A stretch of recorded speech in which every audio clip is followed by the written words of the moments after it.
Okay. Still going to work. And that's what I think the left is now worried about more than anything else. It's not that he's Hitler. Nobody thinks Donald Trump is Hitler, honestly. Maybe there's some people that are very, very confused because they watch too much MSNBC.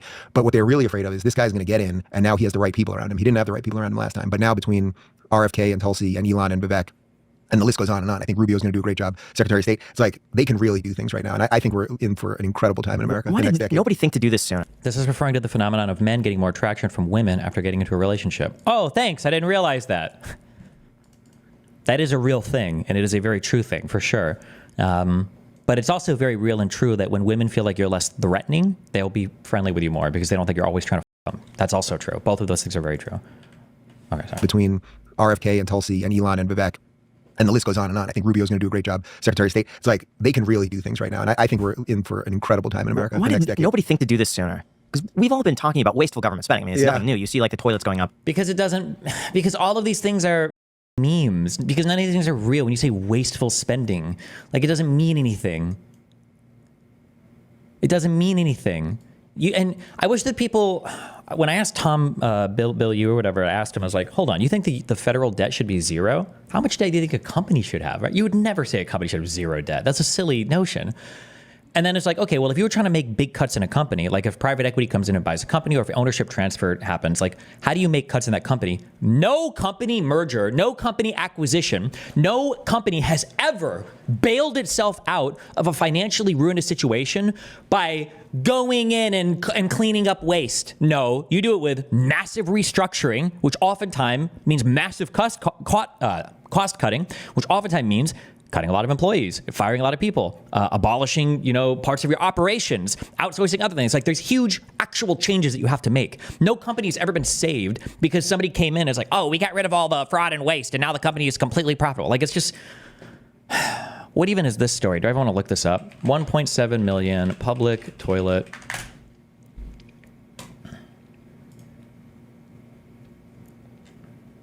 A $1.7 million toilet in San Francisco's Noe Valley neighborhood is now open. It actually only cost the city around $300,000 after two companies donated materials and installation, but the original $1.7 million price tag has sparked major backlash. He prompted Governor Gavin Newsom to pause that state funding. He later released the money back to the city after officials promised to build 2 or 3 public toilets, not just one.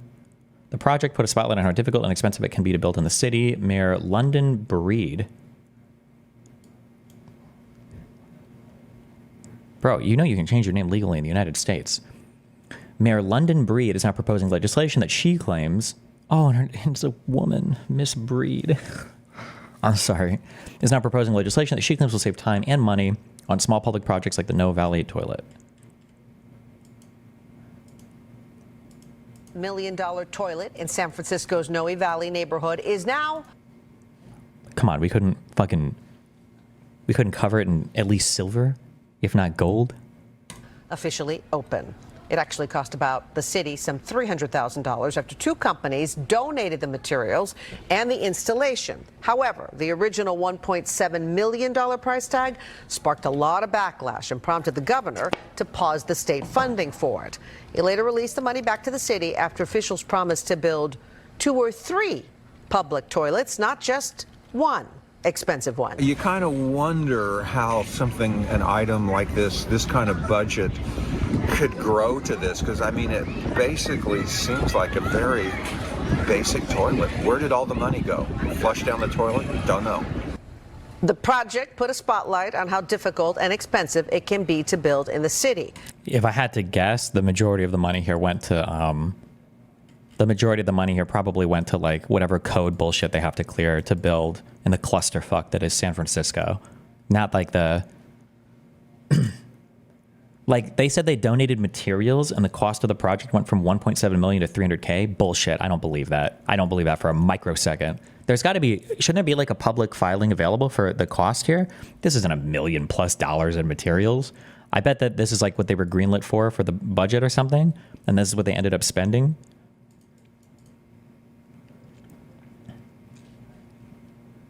They wrote it off.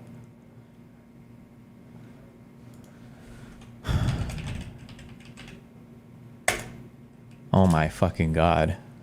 Bro, San Francisco is a... Where's the meme?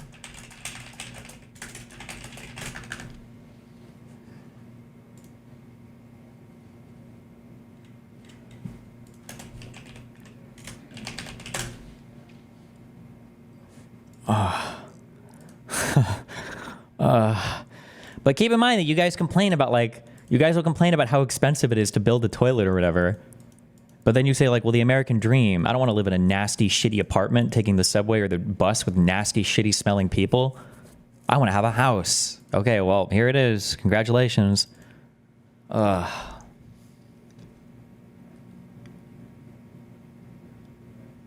Jesus fucking Christ.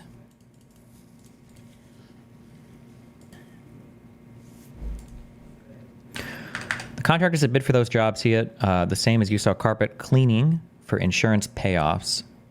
Well, sure, but they're bidding against each other. We didn't bid for carpet cleaning jobs. We just showed up and we sold them. Nobody's getting competing contractors to come in.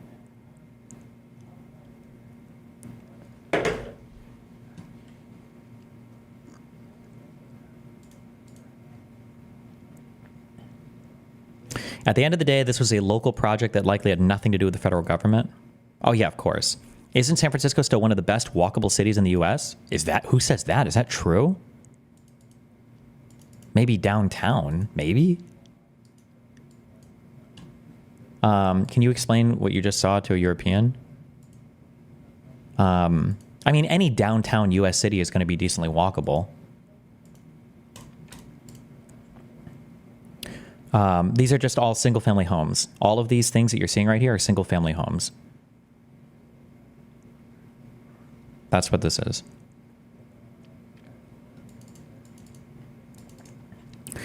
Do you guys have this phenomenon in Europe where there's rush hour traffic in the morning and in the evening when everybody's driving into the city and then everybody's driving out of the city? Is that a phenomenon that exists across major European cities, or does that not make sense what I'm saying right there?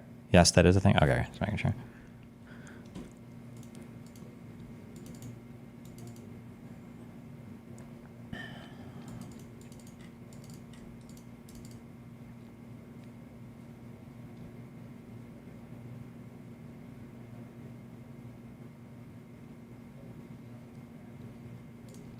Up in San Francisco that costs $1 million for a toilet. Yeah. I mean, I think the main reason for it was the culture wasn't ready for it. The people that were oh, taxes are too high or government's not efficient or there's too many agencies, or you go to DC and there's these giant buildings where nobody's working and you're what the hell's going on here? I just don't think it was culturally cool enough to move anything really. So there was never going to be a great, every now and again you'd get a politician, Rand Paul I like a lot, obviously Libertarian Senator from Kentucky. It's he gets in there and he constantly talks about budgets and what are we, if we're giving. We have it in London and we have the school run right before. I haven't been to too many parts of London, but I will say, I'm just so mind-fucked on LA, I think, actually. Because it's true for New York City as well. New York City and London traffic is not that bad. It's pretty bad. But I think that LA has just been the worst traffic I've ever seen in the entire world. Just in spending so much time living in LA and then in hearing about places like London and New York, I expected to go there and it's bumper to bumper. It takes you an hour to go, any distance at all. I feel like LA is about as bad or worse than London traffic. Oh my God, LA is so bad. Oh my God, LA is so fucking bad. It's so bad. Oh my God, it's so bad.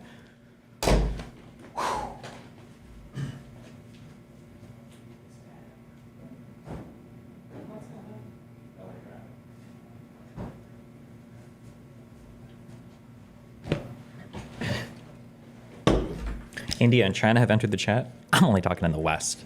There was supposedly, I feel like I read a Wikipedia article on the worst traffic jam in the world. Oh, this Chinese traffic, is this real? That it was so bad that people just basically got out of their cars and left? The traffic jam slowed thousands of vehicles for more than 60 miles or 100 kilometers and lasted for 12 days.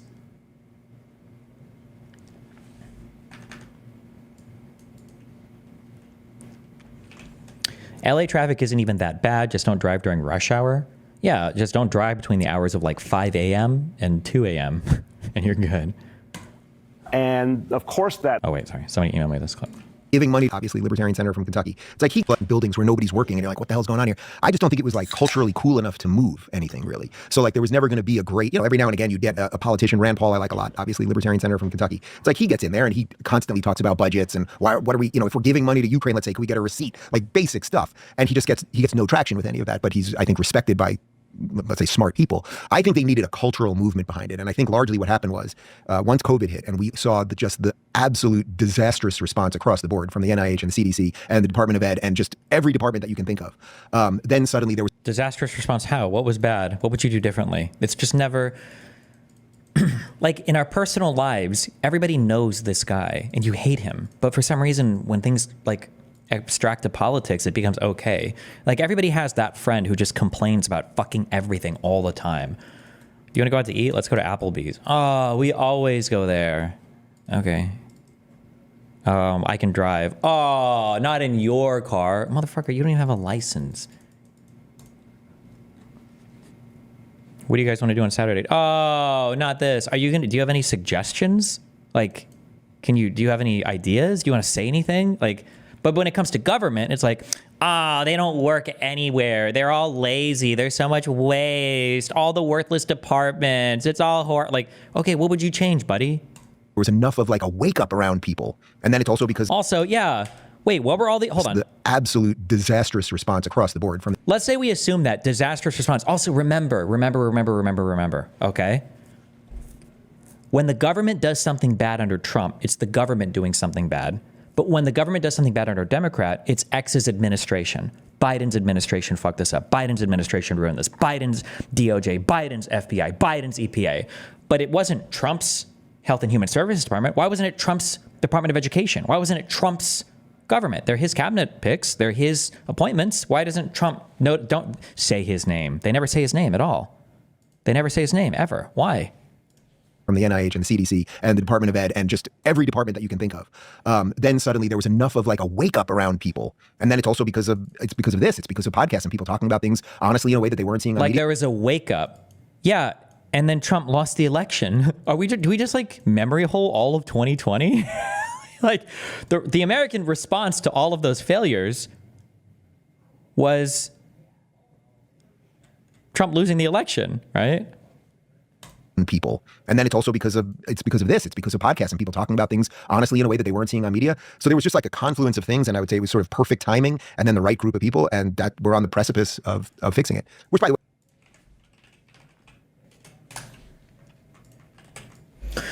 they did do a poor job with COVID. They fucked up the testing for COVID at the start, that no one can get a test. They also gave the hospitals almost no guidance, and there were a lot of mistakes that killed people. Yeah, I think that our COVID response was not great, but I think it's because we had no leadership. Donald Trump spent the first part of COVID literally denying that it even existed. There were tens of thousands of people that were sick in New York, and he's like, "Oh, I think we have like 6 cases here. It's ain't but a thing, no problem. It'll be. I don't even think we'll really get COVID, just a meme." Like. And I would say it was sort of perfect timing and then the right group of people, and that we're on the precipice of fixing it. Which, by the way, will not be easy or anything else, but I do think some major things are going to happen. But before we get into that, even if you think it is a bit overhyped, AI is suddenly everywhere, from molecular medicine to business efficiency, all the way to self-driving molecular medicine. cars. And if it's not in your industry yet, then it will be very soon. But the problem is that AI requires a lot of speed and processing power, so how can you compete without costs spiraling out of control? That's why it's time to upgrade to the next generation of the cloud, Oracle Cloud Infrastructure, or our sponsor, OCI. For those unaware, OCI is a blazing fast and secure platform for your infrastructure, database, application development, plus all of your AI and machine learning workloads. OCI also costs 50% less for compute and 80% less for networking, so you're able to save a pile of money. Not to mention, thousands of businesses have already upgraded to OCI, including MGM Resorts. Do you get tired of hashing out the same thing over and over again just for a lot of them to not change their minds? Okay, I do it because some people listen to me for sanity checks. I do it because there are some people in the center that listen and are drawn over because I'm at least saying things that are true. And I do it because in the future, if the political climate shifts or change, it's good that I've been like on message for the past several years about it. So, Specialized bikes and Fireworks AI. Right now, Oracle is offering to cut your current cloud bill in half if you move to OCI. This is for new US customers with minimum financial commitment, and the offer ends December 21st of this year. See if your company qualifies for this special offer at oracle.com/iced. That's oracle.com/ICED. Thank you so much, Oracle, for sponsoring this episode, and back to the podcast. So when you went into Twitter headquarters, you said that there were some issues with your Twitter account. What issues did you see? And also, what did you learn from the people that were running Twitter? Was there actually stuff that was being like shadowbanned, like truly from the inside scoop? Yeah, oh yeah. Like what was the problem there? Yeah, so first off, it was like, it's hard to even go back that year and a half or whatever. What was it, 2 years even already that he bought that thing? It might even be about 2 years I feel now. It's been more. Time yeah, I don't know. Yeah, time has gotten very weird lately. That's what endless scrolling does to all of our brains. We don't know. Yeah, it really, it just like crushes the time shift or something. It was about 2 weeks after he bought it, and it was just chaos there because he was firing people left and right. Now it sounds like he's fired up to about 80% of the entire. Republicans overcompensate. They are scared of Russia, so it's safer to kick around Ukraine. Fear, overcompensate with hypermasculinity, called a traitor, buy more Patriot gear, psychology of a child. True. Andy Levy. Thanks for the $100.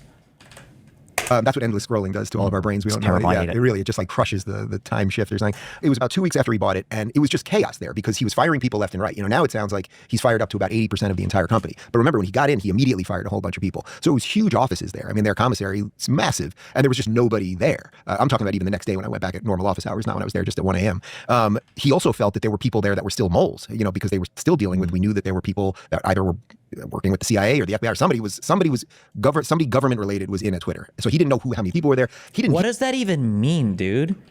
You know that like every serious company in the United States that does anything related to like social media or communications or whatever is going to have some department that works with the federal government. Like the filings are public when you're billing the government for work for like subpoenas or stuff like all of this is public. What do you mean there are secret government moles? He's the owner of the company. He just has to look and see who's hired for what. Or are you talking about like actual like fucking CIA spies or FBI spies? Like what is he talking about? This is all also bullshit. He's just making all this up. Here, the FBI or somebody government related was in at Twitter. So he didn't know how many people were there. He was worried that if he started firing people, that somebody could just take down Twitter altogether. I mean, that was part of the complexity of how do you fire the right people, because they could.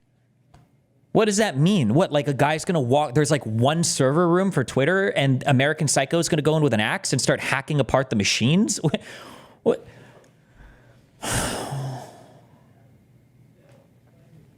Could do things that would make it completely useless, and you just bought the thing for, you know, 44 bill. So anyway, when we sat down and started looking at my account, so I should back up for 1 second and say that, I've been on Twitter for like 12 or 13 years, something like that. Hold on. Destiny, do you think companies abuse the H-1B visa program? I've seen this talking point on Reddit. Companies will intentionally post a job with a salary they know a U.S. resident won't take. It depends on... To get at the heart of that question is more complicated than you know, and it all really comes down to this concept of artificial wage. People use artificial when what they mean to say is there's a price that they don't like, because every price at the end of the day is theoretically either artificial or real, depending on how you look at it, right? What was the meme from that libertarian story I read? Like, well, hold on, the actual price of a thing is just whatever two people are willing to pay for it, you know? Like hiring more foreign work will put downward pressure on wages. That is true. It is in a domestic laborer's interest, at least in the short term, to be against foreign labor. But it's in the consumer's interests and it's in the business owner's interests to be for foreign labor. You want to hire more people. It means consumer prices are lower. It means that businesses can expand. So this is just a tension between employer and employee, or at least domestic employee and employer. Yeah, but okay. My account. So I should back up for 1 second and say that, I've been on Twitter for like 12 or 13 years, something like that. And you can sort of see, and being on YouTube and all these things, you can sort of see when things are kind of working and it feels roughly right. It's not that you get the exact same amount of views every day or anything else, but you don't see like these insane spikes. And then like you put out the same type of thing a few days later and get, no views. And I was going through all these like crazy versions of this for a while. And again, it wasn't just Twitter. I was seeing this on YouTube too. Anyway, I went in there and the programmers basically, they just kind of opened up the hood and showed me what was going on there. And it was really extraordinary because Jack Dorsey, who was the CEO of Twitter during the old days, if you remember, he testified under oath. Ted Cruz asked him, do you guys shadow ban? And he said no under oath. Now, he probably was using a little bit of a linguistic trick there because shadow ban isn't a technical term in some sense, right? So we could all define it a little bit differently. But in essence, do you do something that depresses views for some people in a feed that should be chronological? And he said no. They showed me. I mean, they showed me the... I just hate, I'm sorry. Just, if you don't know what you're talking about, then just don't know what you're talking about. If you don't know what you're talking about, then just don't talk about it. Just don't talk about it. Shadow banning, everybody knew what shadow banning meant, okay? Everybody knows, well, in the tech world, shadow banning, when you ban somebody, you cut off their access to a platform. When you shadow ban somebody, you've hidden all of what they do from everybody else, but they're not aware of it. That's what a shadow ban is, right? So let's say somebody comes in and they start posting about how they think I'm a short midget gnome or whatever, okay? And I see them do that. And I don't want to ban the person because if I ban them, they're just going to make a new account and do it. I shadow ban them. When I shadow ban them, that means they type their messages, it goes into chat, and they see it, and they're like, I'm getting this guy. But they don't realize they've been shadow banned, and nobody else can see their messages. That's what a shadow ban is. Anything else is not a shadow ban.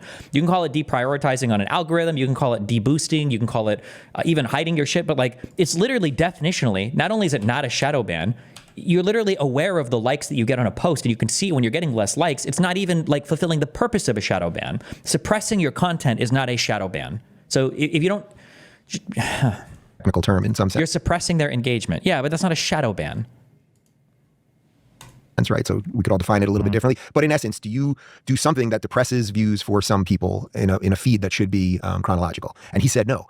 They showed me. I mean, they showed me the entire system. The entire system was built to do that. It wasn't that it wasn't a bug. It wasn't a bug. It was a feature. Like the entire system was literally built with endless amounts. I can't even tell you how many tags there were related to words or connections, or you tweeted at this person. Or Yes, welcome to running a successful business. It's not about shadow banning. You want to. This has been the goal of social media companies for like the past, since 2015, maybe that long. Your goal, if you're designing an algorithm or AI. Whatever you want to call it now, or the cloud, or the whatever the fuck you want to call it. Your goal is when somebody comes onto your website, you want them to stay there for as long as possible, and you want them to click through to more content. That's what you're going for. And if you notice, let's say that you're getting web traffic, okay?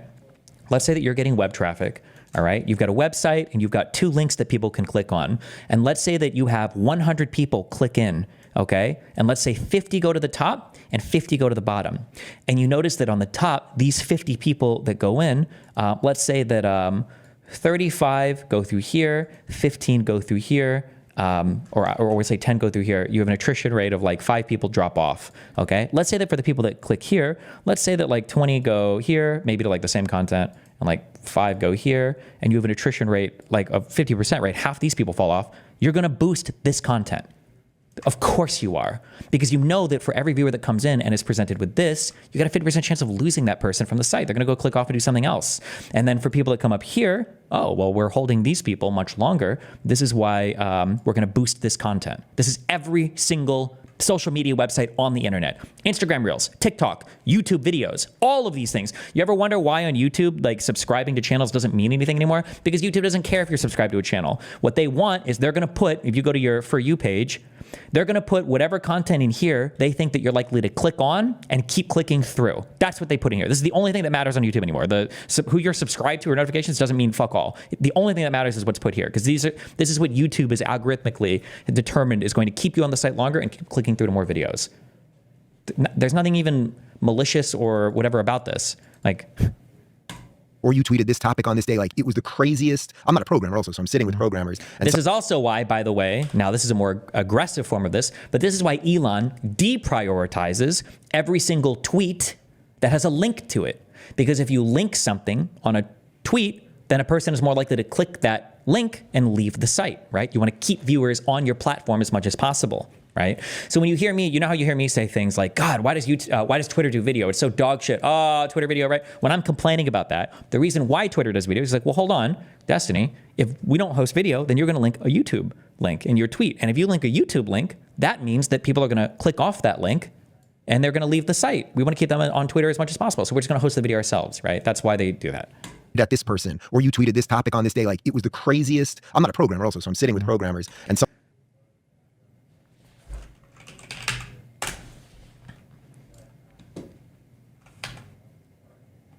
oh, I can't do a poll. Fuck, I was going to ban Christopher again. Christopher said, Destiny, to be fair, that's not an Elon thing. A lot of places do that. How many people just heard me say every single social media website does this? How many people heard me say that? Like 10 times.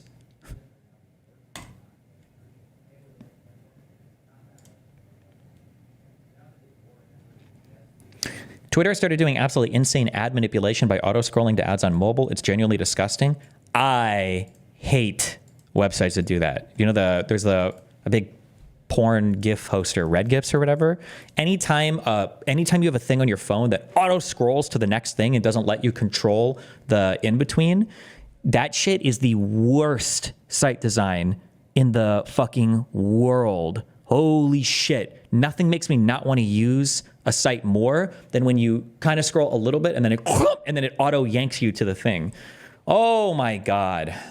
Some of the, the code and stuff is going above my head, but the basic stuff that you're looking at of this word, that word, this topic connected to this hashtag, and you'd follow this person, so don't let it be seen. The entire system was built for that. So that was, I would say, it wasn't shocking to me because I knew something was wrong, and clearly that's not wrong. They're not. Are they going to push back on anything? Is this the Iced Coffee Hour podcast, or is this the Republican Glaze podcast? Are these guys supposed to know any?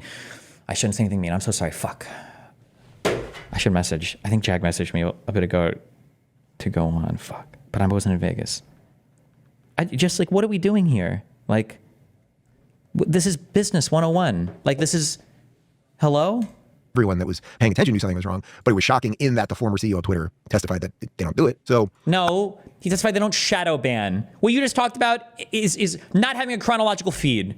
I think that right now, the beauty of what's happening is that by Elon going in and opening this up, I don't do my own Facebook, my guys do that, but like it seems that Facebook. Did they push back on you though? I thought your comment with them was pretty agreeable as well. Why would you push back on me? Everything I say is right. Obviously, they're not going to push back as much on me. Gotten a little bit better. You mentioned Zuckerberg's, well, clearly he wasn't as involved in this election as he was before, so that there's an implication, okay, maybe we're fiddling around a little bit less on the electoral. Even Bezos made some statements. And Bezos, the Washington Post didn't even endorse Kamala. They didn't endorse a candidate at all. So you can see by Kamala. I like how they're so, it's crazy that this is also why I know that it's bullshit, okay? This is also why I know that this is bullshit, okay? The pronunciation of her name. If you don't know a thing, there's something to be said for people getting it wrong half the time, right? You're guessing 50-50, okay? The fact that every single conservative seems to not know how to pronounce her name, but they all pronounce it the same incorrect way, eat shit.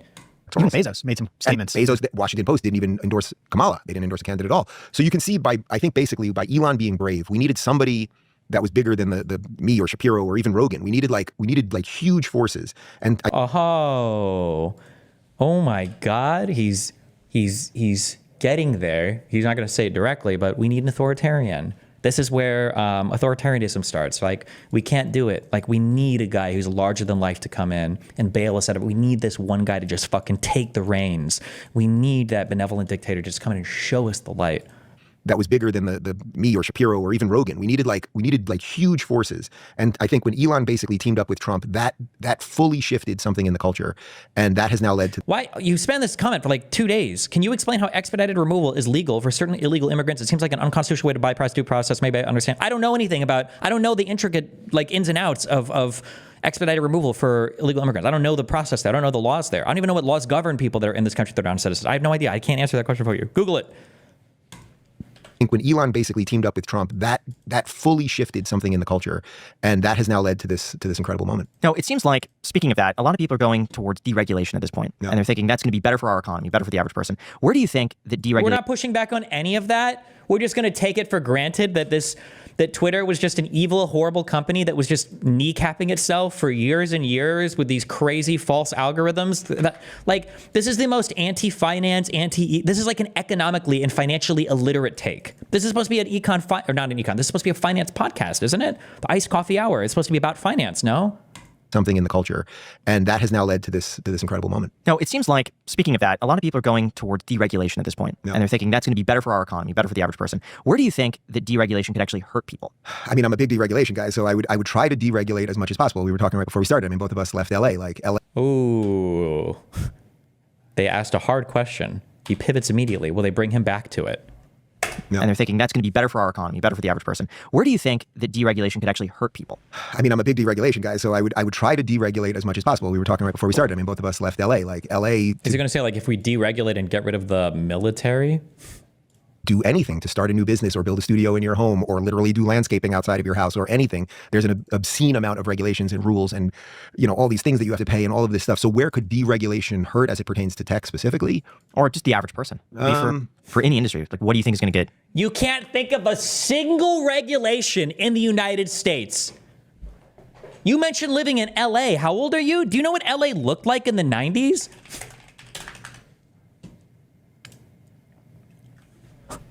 Like, you can't think of a single single way that, oh, this might be today. This is with like what was the population? Some of the pictures of what LA used to look like was fucking wild with a fraction of the population. Impacted by that, the worst. I'm not really worried. Like, will there...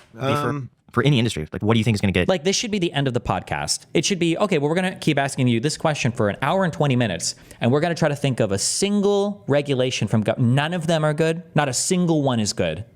No regulations. Not a single one. Impacted by that, the worst. I'm not really worried. Like, will there be something down the pike that they'll figure? I don't know. If you had no building codes, I think there's probably ways you could privatize a lot of that stuff, or at least make it a little more local focused than federally focused. I'm actually not worried about that at all. Like, I'm sure there is something, right? There clearly they will do something, and there will be unintended consequences. I think it's all a risk worth taking right now. Like, to me, if you just delete it, as Vivek said, if you just deleted the Department of Education tomorrow, we'll see what happens on the other side. That's a risk that you want to take. We have one of the most productive and educated workforces in the United States of America. We literally have to fucking gatekeep Asian people from going to our colleges because there are so many of them that want to come to the United States to get educated in some of these prestigious universities, right? Like, you want to just destroy that. You just want to destroy that and see what's left?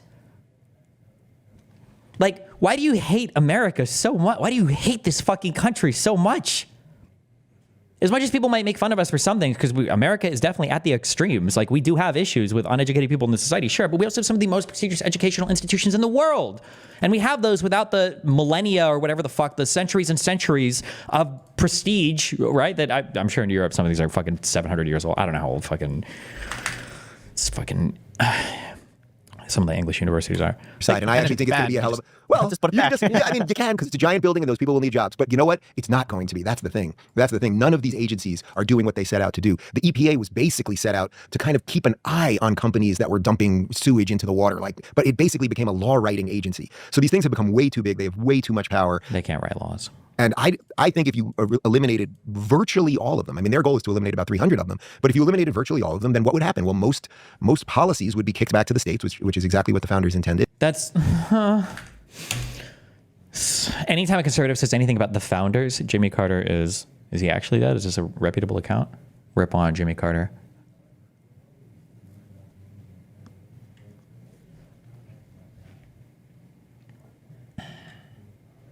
Hold on. If I get a 960, I can bring him back to life. 1 second.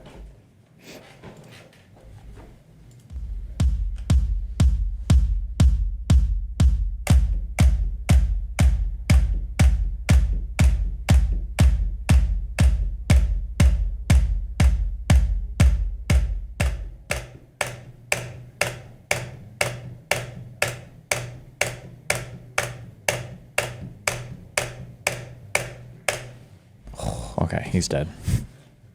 No more vampire Jimmy Carter. Or zombie Carter.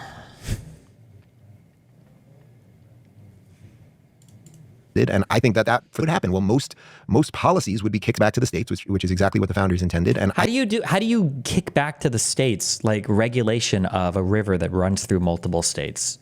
Like, how does that work? Like, when you talk about the founders intending things, the founders literally understood that there were going to be some things that were not beneficial to some states, but beneficial to other states. That's the whole reason why we have a federal government, because there are things that can be in the interest of all of us that might not be in the interests of certain states at certain points in time. That was the whole point of the federal government.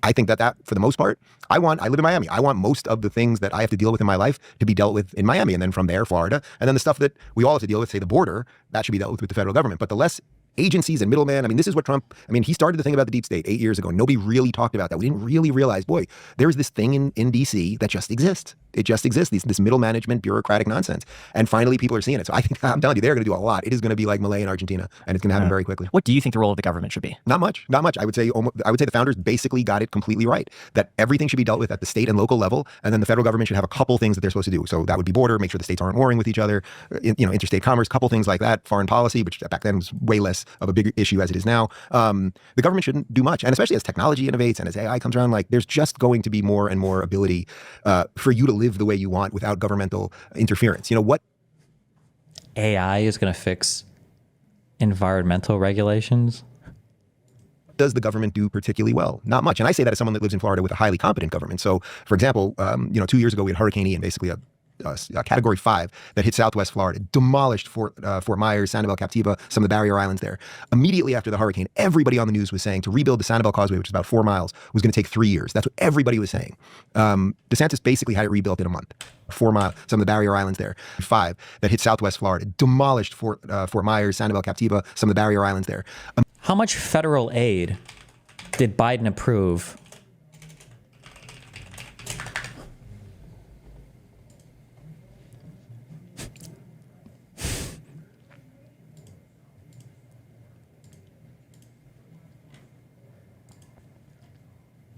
More than $3.31 billion in federal grants, disaster loans, and flood insurance payments have been provided to the state of Florida and to households after Hurricane Ian to help survivors jumpstart their recovery. FEMA has provided $792 million to households and nearly $400 million to the state for emergency response, while the U.S. Small Business Administration has provided $1.2 billion in disaster loans, and the National Flood Insurance Program has paid $919 million in claims. So here, the deep state is good, I guess.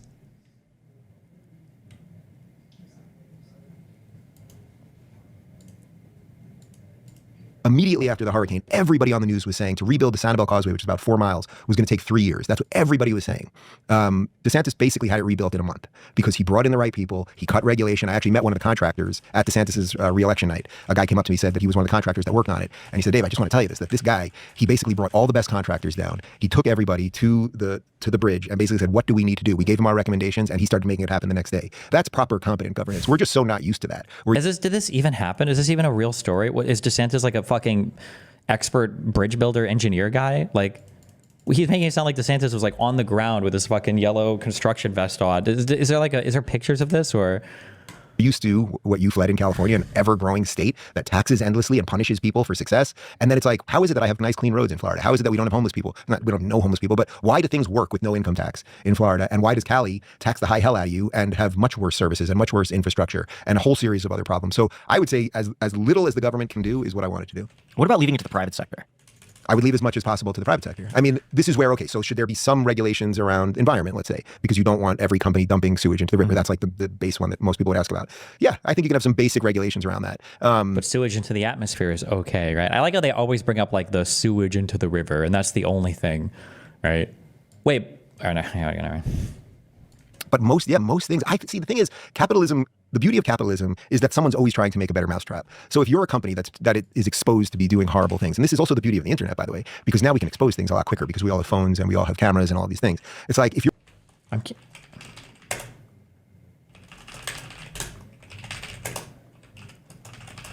GDP is not the only measure of the success of a given thing or whatever as well, but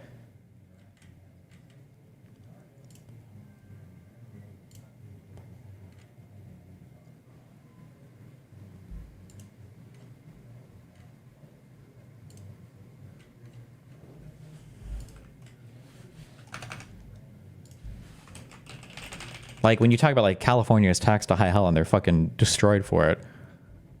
Your nominal GDP for California is $105,000. For Florida, it's $74,000. It's not bad, but they're in the bottom half of states in terms of just like raw economic output. But okay. If you're a company and whatever you're making glasses, and it turns out that actually you're dumping a ton of toxic sludge into the water or into the fields behind you, and there's schools there. It's like that will now be exposed very quickly, and there will be more competition for that. Because I remember a while ago, there's that big oil spill. I think it was like 2008 or 2009. Yeah. I don't know anybody who's like, oh, that company had that big oil spill, but they're 5 cents cheaper. I'm not going to go there. Sure, they just look at the price. They're like, all right, well, it's cheaper. That oil spill, I didn't see it. Right. You know, Well, it's always tricky to get people to care about things that aren't happening in their backyard. Yes. Right. Right. When it happens in your backyard, then it's like not in my backyard. And then suddenly you're screaming about it. But if it happens True. miles away, you don't realize all the reasons that it will potentially affect you or anything else. I think the world's changing. I think the world is changing in massive ways. And it's definitely connected to what we're talking about with Twitter and YouTube and everything else. It's like the media used to just control that Overton window in such a tight way that the stories that we would see were so slim in nature and leaving out so much. And now it's like if there's an oil spill and something really terrible is happening, it's going to be covered in new media in a completely new way, and it will get... Yeah, like they lie about it. What is this idea that media wasn't covering oil spills? What the media wasn't mainstream media? What were the disaster examples? Always push for examples. What were the big events that mainstream media wasn't covering? Things that aren't happening in their backyard, Yes. right? Right. When it happens in your backyard, then it's like not in my backyard. And then suddenly you're screaming about it. But if it happens miles away, you don't realize all the reasons that it will potentially affect you or anything else. I think the world's changing. I think the world is changing in massive ways, and it's definitely connected to what we're talking about with Twitter and YouTube and everything else. It's like the media used to just control that Overton window in such a tight way that the stories that we would see were so slim in nature and leaving out so much. And now it's like if there's an oil spill and something really terrible is happening, it's going to be covered in new media in a completely new way, and it will get out there more. Can you force people to care about it enough so that there are different regulations, maybe, but the Exxon Valdez was a horrific. The Exxon Valdez was a horrific oil spill. We have regulations against oil spills. The captain, I think, was drunk and fell asleep. Like, there's no system that's perfect. So I would personally, I would just be reining in all of that, and then you have to hope that enough good competition is out there so that companies will do better. What about tariffs? What are your thoughts on that? I feel like people have We're going to go through this whole conversation saying tariffs are not real. Trump won't do tariffs. He only uses those to negotiate with people. And then these guys aren't going to bring up how tariffs actually did happen in the United States, and they already harmed U.S. workers, and the federal government had to bail those people out. I think soybean farmers are the biggest example of people that were hurt by tariffs. But did he answer anything at all? He just completely sidestepped their pushback? Nope, he didn't answer a single thing. Did he say something? What would hurt if, or what's a regulation that helps? He didn't answer a single thing. He just said, well, let's get rid of all of them and see. have a very poor understanding of tariffs. They really do. We played a lot of videos of people being very confused about tariffs on my show lately. The thing that confuses me so much is what does that mean? We've played a lot of videos about people being confused about tariffs. What do you? Oh boy. Oh no.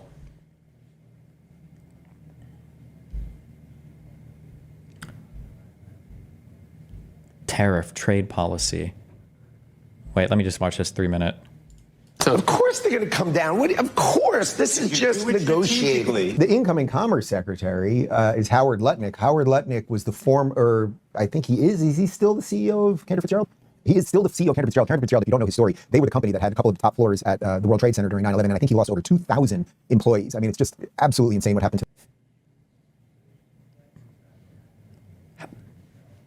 that organization. In any event, he is. That was like everybody that died on 9/11 was one of his employees, or I'm sure those two statements aren't connected, but it was very strange to say those like back to back. The CEO of Cantor Fitzgerald. Cantor Fitzgerald, if you don't know his story, they were the company that had a couple of the top floors at the World Trade Center during 9/11, and I think he lost over 2,000 employees. I mean, it's just absolutely insane what happened to that organization. In any event, he is the incoming Commerce Secretary, and here he talks about Trump's policy on tariffs as a negotiation tactic. There's a lot of controversy around whether tariffs work. You know, if you tell China we're going to put a tax on all the incoming things, is the price of goods going to go up? We'll be able to make up for it on the American side. This is an interesting debate to have. And here's Lutnick on tariffs and the policy. And of course, it's a bargaining chip. We can't sell a Ford or GM in Europe. You go to Europe, you can't sell a Ford or GM. Why? There's 100% tariffs. How about in Japan? I hear this talking point so much, and now I feel like I should research it because conservatives have like 3 slogans that they use for everything. Is this true? Do I need to go research this? Because I hear this talking point brought up all the time that there's 100% tariffs on all these vehicles. Like, is this actually true, or is this just like a total bullshit? Does Europe have 100% tariffs on U.S. vehicles?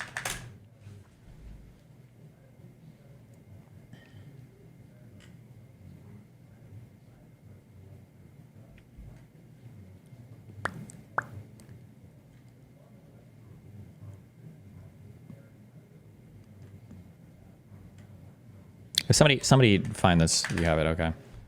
Oh, Fords are reasonably common in Europe. Oh yeah, I remember I lost that time guesser thing because I saw a Ford and I was like, oh wait, we don't sell Fords in Europe, right? And I think it was Portugal, wasn't it? How many largest Ford markets? This isn't going to tell me what I want.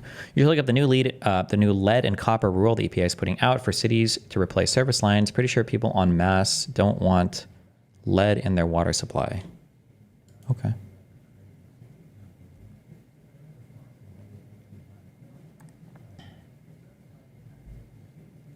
Europe got the RS before us. I think that's because they made it there, right?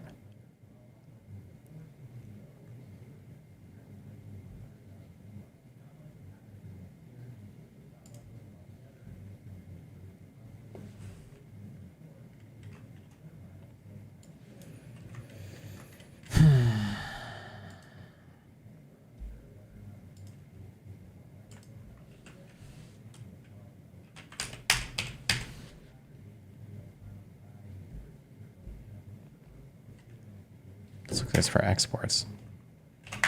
Okay. All right.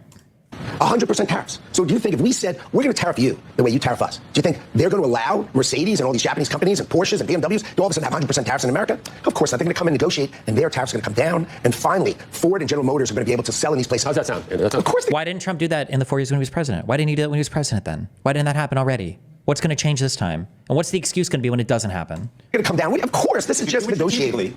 It absolutely makes sense. If you do it strategically, if it's across the board, it creates a real problem. And the question It has to be across the board. That's how tariffs work. Otherwise, they don't work. whether you believe the president is going to do it strategically or across the board. He keeps saying it across the board. Well, when you're running for office, you make broad statements so people understand you. Okay? Tariffs are an amazing tool by the president to use. They're an amazing tool, but he understands. Oh, this is just a Trump dick. Who is this guy? What, does he solely survive on fucking Trump loads? Like, is that all of his sustenance, or is it just like a percentage of his diet? Don't tariff. These are just the he's just repeating the tariffs are an amazing thing. Understand you. Okay? Tariffs are an amazing tool by the president to use. They're an amazing tool, but he understands. Don't tariff stuff we don't make. Right? If we don't make it and you want to buy it, I don't want to put the price up. It's pointless. But use tariffs to build in America. If we want to make it in America, tariff it. Or if we're competing with a tariff it. But you got to remember, we need to protect the American worker. Finally, someone's going to protect the American worker, and Donald Trump is here to protect the American worker. But not the American consumer. Like. Guys, isn't it just so damn refreshing? We are going to have competent people in government. Like the way that Nick just laid that out, it's very simple to understand. If basically... Oh, that guy's going to be our next commerce secretary based. Okay, gotcha. We try to sell a car in China. China has 100% tariff. So no American cars will be sold in China. It just economically doesn't make sense. In Japan, no, it doesn't economically make sense because they're going to put such a tariff on it that no one's going to buy an American car, and then they can keep all of their industry within their own country. The idea is, oh, we're going to tell you, hey, we're going to put a tariff when you try to bring things into our country too, and then there will be a negotiating process. And then it just won't be that American jobs and companies and workers get screwed. Right now, it's a one-way screwing. We'll have a double screwing, and that's better for everybody because when people are being screwed equally, people are also winning equally. Okay. It's like, okay, I studied economics in college, but at the same time, now people have very convincing arguments on both sides of the aisle. People on the left say that people on the right don't understand tariffs, and people on the right say that the people on the left don't understand tariffs. What's your understanding of tariffs? And then I'll ask you to steelman that argument. Sure. So, Oh, the steelman argument. Oh, boy. My version, I'll tell you why I agree with Trump's proposition for tariffs first, because that's what sort of brought this back, right? I mean, basically what's happening right now is that other countries are putting huge tariffs on our products, so we can't, as I played a video on my show, Mr. Wonderful, what's his name from Shark Tank? Kevin O'Leary, he's great. He was basically explaining that, we can't sell an American car in Japan because they put 100% tariff on it. So no idiot in Japan is going to be like, man, I really want that GM so bad, I have to have that Escalade that I'm going to pay for it, right? And we don't do the reverse on their stuff here. So Trump is in effect using the threat of tariffs to get some sort of tariff parity. And then the hope would be that we would have enough competition in America to deal with that. And hopefully we would, I mean, from my perspective, I would then want people to be buying more American, but I don't want it to be exorbitant to import cars or anything else. You have to push this. It will be more expensive. Definitionally so. You should always make them own that point. Admit that the average U.S. car, our cars are really expensive right now, right? I've heard that. I haven't been in the car market in a long time. But aren't cars really expensive? Aren't even used cars really expensive right now? Own that not talking about, make them own that point. It will be more expensive to buy cars in America. That will just be true. If tariffs happen against any market, that product will be more expensive in America. If it's not, the tariff's not doing its job. That's definitionally what tariffs are supposed to do, is raise the cost of a particular thing. Because we should be able to buy whatever we want to buy. But I'm basically with Trump on this, that we have to at least threaten a little bit. It's sort of like Trump with NATO the first time around. His whole thing, everyone was like, he's trying to destroy NATO. And Trump was like, well, I'm not trying to destroy NATO, but why is it that we foot the bill on NATO and nobody else does, And then what did Trump get out of it? Well, suddenly a whole bunch of other countries started paying into NATO as well. So I think that it needs to be a little bit more of an even game. That would be my basic version of it. Like they should ask, what does it mean when a country pays into NATO? What does that mean? Like a NATO bank account? Trump with NATO the first time around. His whole thing, everyone was like, he's trying to destroy NATO. And Trump was like, well, I'm not trying to destroy NATO. Everyone's saying Japan has 0% tariffs on American cars. Okay. But why is it that we foot the bill on NATO and nobody else does, And then what did Trump get out of it? Well, suddenly a whole bunch of other countries started paying into NATO as well. So I think that it needs to be a little bit more of an even game. That would be my basic version of it. It makes sense if we were to try to get the other countries to stop levying tariffs on the United States. Then I feel like that would help out a ton. But in terms of just... But are they tariffing the United States? Like, shouldn't we start there? Shouldn't that be like our first step for investigation? It's like, well, hold on. Do they tariff us? Maybe we should start there, no? Instead of just like taking that for granted. Like increasing tariffs from other countries trying to sell in America. I think his argument is, if we say to Japan, if there's 100% tariff, that's what Mr. Wonderful said, Kevin O'Leary. If there's 100% tariff on American cars going into Japan, then if we say, okay, there's 100% tariff on Japanese cars coming to America, then suddenly they'll be like, okay, well, actually, we're going to lower this. So I think he's using it as a point of leverage, right? I think what the other version it's that easy. All you have to do is just say like, oh, hey, we're going to tariff. They're like, oh, okay, let's just make all these things cheaper. It's that easy, guys. It would be if we were trying to steelman the other version. It's something like, oh, okay, now Trump's going to do it, and they're going to do it, and we're going to get in this like escalating price war. But that's not really how competition works. The idea is, oh, if you guys are going to have this crazy tariff, we're just going to do the exact same thing. And then the car manufacturers of Japan might be like, boy, this isn't such a great idea because we can't sell in America anymore because it's too expensive to go there. So again, this is another one where I just think competition and why do we have such insane rules? You know what I mean? Like, can either one of you make the argument for that? Why do we allow this with China? Is it even happening? Why don't we start there? Is it happening? What's our evidence that this is even happening? China and Japan and plenty of other countries. Why try to make the argument? Well, I think No, see, like you're already buying into his premise. Like, what's the proof that this is even the case? we need cheap labor. I mean, when it really comes down to it, right? So if we're importing a lot from China, it saves the average person here a significant amount of money. Well, at least he's kind of bringing up the consumer side. All right. They don't really see or notice the deficit in terms of national debt. It makes no difference for them. So I but if think they're able to get an iPhone for $1,000 instead of $3,000, the average person says, I don't care. well, it goes to your So I think Significant amount of money. They don't really see or notice the deficit in terms of national debt. It makes no difference for them. So I but if think they're able Trade deficit has nothing to do with our debt or budget deficits. It's not. These two things are different things, but okay. to get an iPhone for $1,000 instead of $3,000, the average person says, I don't care. Well, it goes to your other point that it's hard to make people care about things properly, and they don't really think about where their iPhone is coming from, or the women that are literally using their fingers to, put the chips in and all that stuff. But I really wish you would answer. I am not a troll. What? Stock damage joke. When you spam in all, actually, you're permabanned. You're schizophrenic. When you make your next account, try doing it without spamming the same question with all caps over and over and over again. Holy shit. But I would say basically, if you can create a situation, and I think it's fairly obvious Trump is going to do this, if you can create a situation where other countries feel that they can't just rip off America anymore, that ultimately they will lower tariffs too. Like, it's actually insane. We make some pretty good cars in America. We didn't, 50 years ago, but we do now, actually. It's like, why can't we sell them in Europe? It's because of the tariffs. So you threaten them, basically say, hey, we're going to do to you what you've been doing to us. And then they might just come around. But we'll see. I mean, we'll see if he actually does it. And go back at least 30 seconds. Wait, the women that are literally using their fingers to, put the chips in and all that stuff. But I would say basically, if you think about where their iPhone is coming from, or the women that are literally using their fingers to, put the chips in and all that stuff. But I would say basically, if you can create a situation, and I think... Does he think that iPhones are built with like low skill labor, random... It's fairly obvious Trump is going to do this. If you can create a situation where other countries feel that they can't just rip off America anymore, that ultimately they will lower tariffs too. Like, it's actually insane. We make some pretty good cars in America. We didn't, 50 years ago, but we do now, actually. It's like, why can't we sell them in Europe? It's because of the tariffs. So you threaten them, basically say, hey, we're going to do to you what you've been doing to us. And then they might just come around. But we'll see. I mean, we'll see if he actually does it and what comes to fruition. I think it's a conversation worth having. Yeah. So, I mean, it'll be interesting to see how it all pans out. I feel like that's kind of the theme of this entire presidency. It's like, do you think that tariffs are absolutely bad? I think that people on the right want tariffs and talk about tariffs for the wrong reasons, but I think there are valid reasons why we should have tariffs right now, e.g. to counter China's influence. Tariffs are just a thing. A thing is a thing. It's like, I don't know if I would ever say like an economic policy is good or bad. They just do certain things. Okay, that's all economic policies do. They do certain things. If you want to talk about what it does, then talk about what it does honestly. Don't lie about some things and then be truthful about other things. So if you want to say, for instance, that like, oh, well, we're going to tariff cars to make our own local manufacturing more competitive in the United States. I mean, that is what a tariff would do. Tariffing other countries would make our automobile manufacturing more competitive in U.S. markets. That's true, because it would increase the cost of or it would increase the price to the consumer for other cars. But it's also going to raise the cost or the price to the American consumer. That's another thing that's going to happen, right? So you just be honest about that. You can't just lie and try to get all the positives from it and talk about none of the negatives. That's bullshit. It'll be interesting to see kind of how it all goes out. Will the Nazis be back? We'll see. We'll see. Well, I'm mostly thinking like RFK even, like what'll even happen with that. I think it's all just like, it's going to be such a The debate is at 8 tonight. I put it in the title. Sorry. massive shift. Yeah. It'll be interesting to see. Well, we're not used to doing amazing things in America, at least in, you guys are probably, how old are you guys? 34. 26. 26. No, I'm sorry. It's at 6, not 8. My bad. I'm 48, so you guys have a couple years on you. Like, we're just not used to doing amazing things anymore. America, we sent people to the moon. I mean, We're not used to doing amazing things anymore. Remember what I said? We can't take credit for anything that America has done anymore. It's impossible. We don't get credit for anything. We don't get credit for any of the vaccines. We don't get credit for any of our like pharmaceutical or medical research. For the first time ever, there are actually like drugs that are showing promise for things like Alzheimer's disease. Like Elon Musk came here. Like he's talking about going to the moon. We have like SpaceX and Tesla. I would say that regardless of my hatred for Elon Musk, which is quite extensive at this point, like I think Tesla moved the electric automobile industry forward like fucking at least a decade, right? Nobody was taking electric vehicles seriously until Tesla. Anybody that tells you differently is coping hard. Oh, what about the Prius or the Volt? Or like nobody gave a fuck about electric vehicles until Tesla, for real. These are American things. America ensures free trade throughout the entire fucking world. We have the biggest, baddest military still. That's important. I mean, all of the biggest like tech companies and social media companies and are the like. I'm 48, so you guys have a couple years on you. Like, we're just not used to doing amazing things anymore. America, we sent people to the moon. I mean, we were in a space race. I'm sorry, excuse me. I have a couple years on you, at least in, you guys are probably, how old are you guys? 34. 34. 26. 26. So I'm 48. So you guys have. I'm 48. Therefore, I remember the fucking moon landing in 69.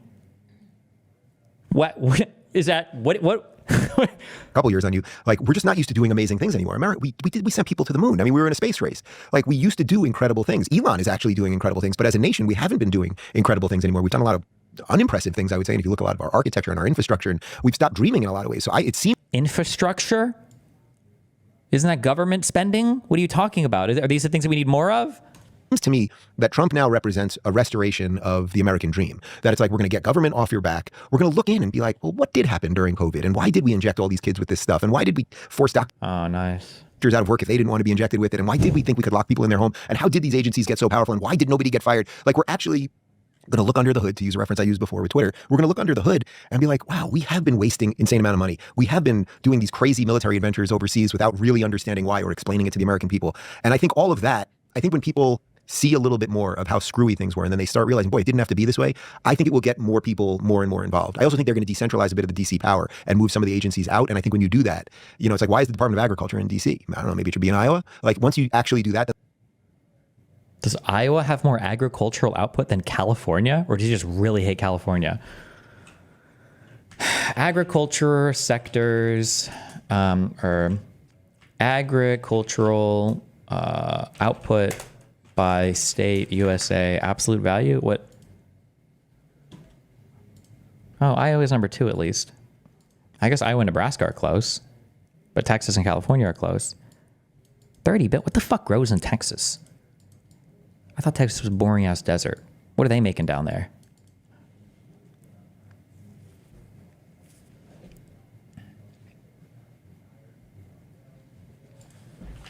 Agricultural products, Texas.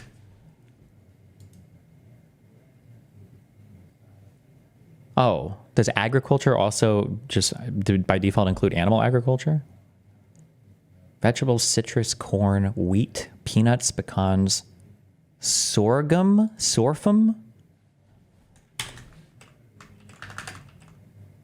mohair. These are not real things. Is the world's 5th most important cereal crop. What? Mohair is a soft, lustrous, and durable fabric or yarn made from the hair of the Angora goat. I don't believe this. This is not real. Then the power center will be less powerful, and you will be giving back more power to the people. Destiny, what the fuck do you think is going to happen if we get rid of the Department of Education or Energy? The U.S. is going to collapse. Do you know how long we went in this country without those departments? Do you even know why they're set up? What? You know, we also went like a long time in history without like soap or clean water. What do you mean? We live in a different world today than what the world was 150 years ago. What kind of a question is that? Or statement is that? People. Like, once you actually do that, then the power center will be less powerful, and you will be giving back more power to the people. It's interesting. That reminded me that we were talking to somebody, and they were telling us about government spending. And they said that, and they've experienced this firsthand, where they had a certain budget for an aircraft. And because they did... Why does everybody use the same fucking story? I already know what he's going to say. First of all, I'm curious if this actually fucking happens now, okay? Number one, no, well, I've seen this happen firsthand. But number two, I've seen this happen firsthand because I know it happens in the private sector too. This happens in the private sector as well. He's going to tell the story about like, they have a budget where they've given us $500 million to spend, but we can do it for $400 million. But we have to spend the extra $100 million, so we get the same budget for next year. That, and they've experienced this firsthand, where they had a certain budget for an aircraft. And because they didn't get the budget, like they got really close to, the budget by the end, but they had to like use up. They have to use it, so they get more. So what they ended up doing is just like flying planes from coast to coast. Because then they just to be able to hit and say, okay, we reached our budget, and now we can get more money. Like, do you think this doesn't happen in the private sector? Can you just ask that question? Do you think this doesn't happen in the private sector? The departments fight for bigger budgets? Like what? Money the next year, and if we don't do that, then they're going to cut. They literally cut the budget. And by the way, flying empty planes. That was back and forth. So that's a perfect example of what's wrong with the government. No. What about in private industry? You don't think this happens? Business could operate this way, right? You could never operate that way. You would never be like, I have to spend more, otherwise. Wait. They're going to cut. They literally cut the budget. And by the way, flying empty planes. That was back and forth. So that's a perfect example of what's wrong with the government. No business could operate this way, right? Okay. This is my experience in 2007, 2008, okay? Because when millennials came to the job market, we got fucked for real. Not like you Gen Zers think you got fucked because you missed your prom because of COVID, okay? You incels weren't having a date anyway, okay? We got actually fucked coming into that job market. 2007 was 2008. These were scary times, okay? The worst thing about the job market in 2007, 2008, the worst thing about that job market was companies looked at their departments, okay? And companies were like, okay, the economy is fucked, guys, especially working in the casino. Entertainment got hit really hard. Okay. We normally run you guys with 10 employees. We got to let go of 5 of you. I'm so sorry. Okay. We're going to have to skeleton shift this stuff, guys. Okay. Work hard. Don't worry. The economy's going to come back and we're going to make it. Okay. It's like, all right, fuck it. You cut half of them.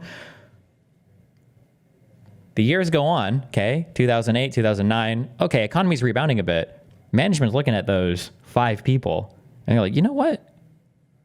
I think you got it. I think you guys got it. I think you guys are doing okay. I think we can just keep this at these levels of employment. Fuck you, you know?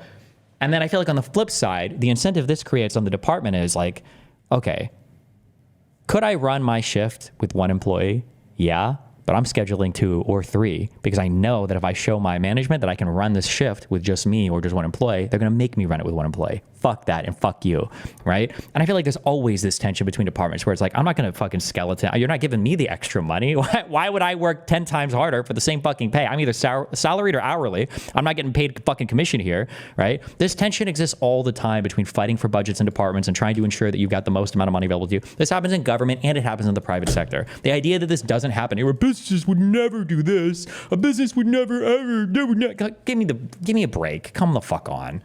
By the way, flying empty planes. That was back and forth. So that's a perfect example of what's wrong with the government. No business could operate this way, right? You could never operate that way. You would never be like, I have to spend more, otherwise I won't magically get more money because there's no supply and demand there or anything else. It makes no sense. But that's how the government has operated. So why is it that the government, to build a bathroom in DC on the street costs 10 times what it would cost if somebody else was doing it? Like, this is consistently what we've seen with the government. So I think just pulling back on all of that stuff. And that's exactly what Doge is going to do. They're going to look at all of that. What did they just find out this week? The Pentagon has literally passed its 7th audit. 7th audit. I do not a single person on this thing is even going to know what that means, right? They're all just going to say that like, oh, they failed the audit means that the money is gone and nobody knows where it is and we don't even know it. Not a single person here has even read the article that they're linking, are they? They're going to look at all of that. What did they just find out this week? The Pentagon has literally passed its 7th audit. 7th audit. Like they're missing like $300 billion. The difference is most businesses create an incentive to cut costs, while most government agencies do not. Government agencies do have an incentive to cut costs because Congress has to fight over their budget every year when they go to do their spending bills. For businesses, the entire business, the shareholders have an incentive to cut costs. Your department doesn't. Remember the tension. Remember the tension. Remember who's getting paid for what. Labor is a cost of doing business. Labor in the short term wants to hurt the business. If you're labor, you're never fighting to make the business better. You're fighting to get paid more money to do less work. That's what you should be doing. That's what labor is doing. You're a cost of doing business. The business is trying to minimize the amount that they pay you and extract the most amount of work, right? And for the government, like that function is essentially shifted over to Congress, to lawmakers, right? Like, well, you fight for a lower budget, you fight for a higher budget, and then the departments have to justify their budgets or whatever. Like, yeah, there's all these different incentives at different levels of different things, but it's not like there's no incentive in government to bring things under cost. Like, this is why there's a OIG, Office of Inspector General, that looks for fraud and waste on like every major department. Like, it's there. It just manifests a bit differently. It's like, it's completely insane. Or somebody there, even a year ago, there was something with one of the checks we wrote to Ukraine where a comma was in the wrong spot and we actually accidentally gave them an extra couple. Yeah. You're kidding. My interview, the checks we wrote to Ukraine where a comma was in the wrong spot and we actually accidentally. Pentagon accounting error provides extra $6.2 billion for Ukraine military aid. Do we want to look at this? Pentagon, extra $6.2 billion. The source on this, it says Washington News. I don't even know what the fuck that means.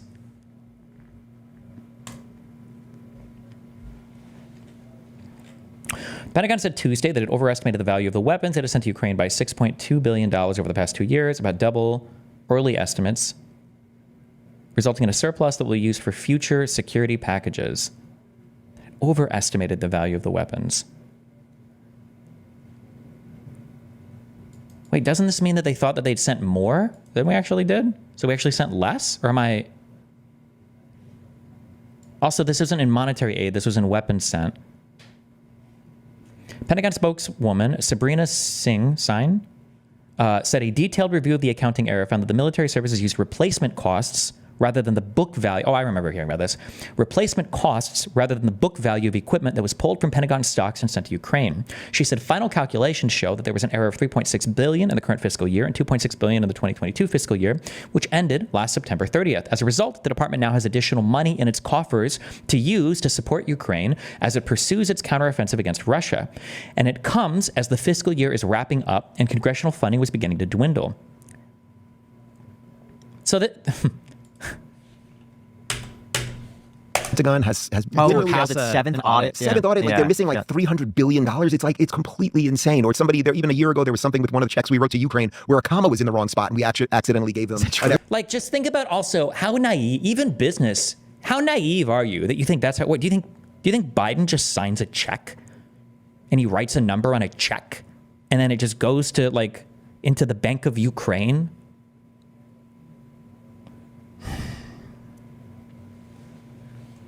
Extra couple, yeah. You're kidding. My interview with Rand Paul will have the exact numbers on that. But there's all sorts of evidence of. Wait, and he says he even interviewed Rand Paul about this? Accidentally gave them an extra couple. Yeah. You're kidding. My interview with Rand Paul will have the exact numbers on that. But there's. My interview with Rand Paul will have the exact numbers on it. Dave Rubin, Rand Paul. Rand Paul makes Dave Rubin go quiet with this chilling warning 2 weeks ago. Is that the full, is there a larger interview or something? Or told that we have Senator Rand. This was about the same time. Show transcript, Control F Ukraine.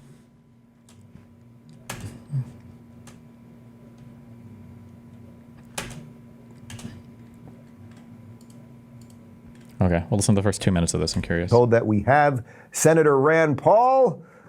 Hey, Dave. Thanks for having me. It's good to have you. Obviously, a whole bunch going on in the world right now, and I want to preface all of what we're going to do because it's mostly going to be about Syria and some of the international stuff that's happening. Is that years ago, before I supported Donald Trump, but I was kind of coming around. One of the reasons that I got there is that you, who are really the standard bearer of libertarianism in the government right now, you were coming around on Donald Trump. I think as it relates partly to his foreign policy, and that was one of the things that got me there. So let me start with a quote from the Daily Wire just to catch everybody up, and then we'll get your take on what's going on in Syria. On November 30th, Islamic terrorist groups, including Hayat Tahrir al-Sham, launched a rapid offensive capturing Aleppo, Syria's second largest city. By December 5th, these forces had also taken control of Hamas. Hold on.